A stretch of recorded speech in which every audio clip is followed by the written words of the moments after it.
Hello everyone, आज हम class 10th math जो कि हमारा चैप्टर 5 है अर्थमेटिकल प्रोसेस, इसका प्रश्नावली 5.1 का क्वेश्चन नंबर 4 देखने वाले हैं, जो कि निम्नलिखित में से कौन कौन एपी में है।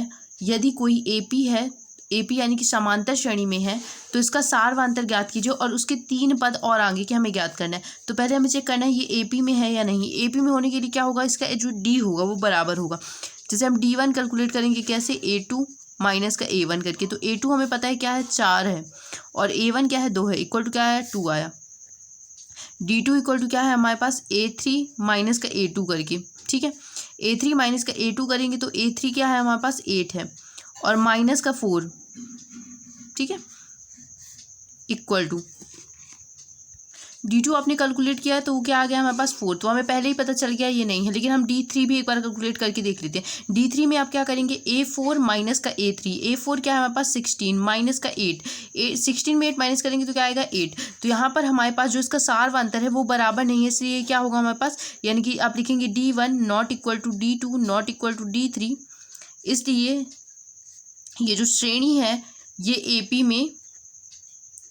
में नहीं है, मतलब ये समांतर श्रेणी नहीं है। अगर हमारे पास ये तीनों बराबर आते तो इससे फिर हम आगे वाले पद कैलकुलेट करते। अब जो हमारे पास क्वेश्चन नंबर 2 है वो है 2 5/2 और 3 7/2 अप टू सो ऑन। ठीक है, इसका हमें कैलकुलेट करना है ये एपी में है या नहीं है। तो इसके लिए सबसे पहले मैंने आपको क्या बताया, हम जब भी ऐसे क्वेश्चन सॉल्व करेंगे तो सबसे पहले उसका D1 D2 और D3 कैलकुलेट करेंगे। अगर बराबर आ गए तो ये एपी में है और अदरवाइज नहीं है।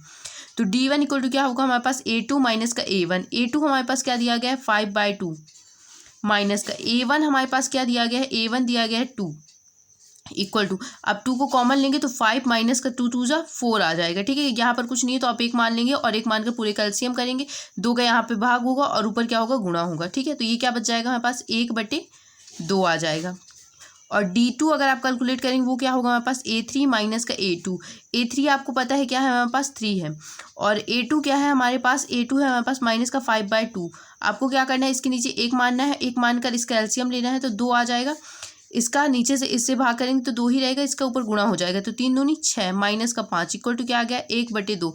यानी कि ये हमारी श्रेणी एपी में है। लेकिन हम D3 भी कैलकुलेट करेंगे क्योंकि अगर नहीं हुआ, अगर D3 तो ये एपी में नहीं होगी। A4 माइनस का A3। A4 आपको पता है क्या है, A4 हमारे पास 7/2 माइनस का A3 क्या है हमारे पास, 3 है, इक्वल टू इसका भी आप एग्जिट उसी तरह से एलसीएम लेंगे तो 2 नीचे आ जाएगा, 7 माइनस 2 का ऊपर गुणा हो जाएगा तो 3 दूनी 6 इक्वल टू क्या आ जाएगा, 1/2। यानी कि चूंकि यहाँ पर D1 इक्वल टू है D2 के, इक्वल टू है D3 के, इसलिए ये जो श्रेणी है वो कैसी है हमारी,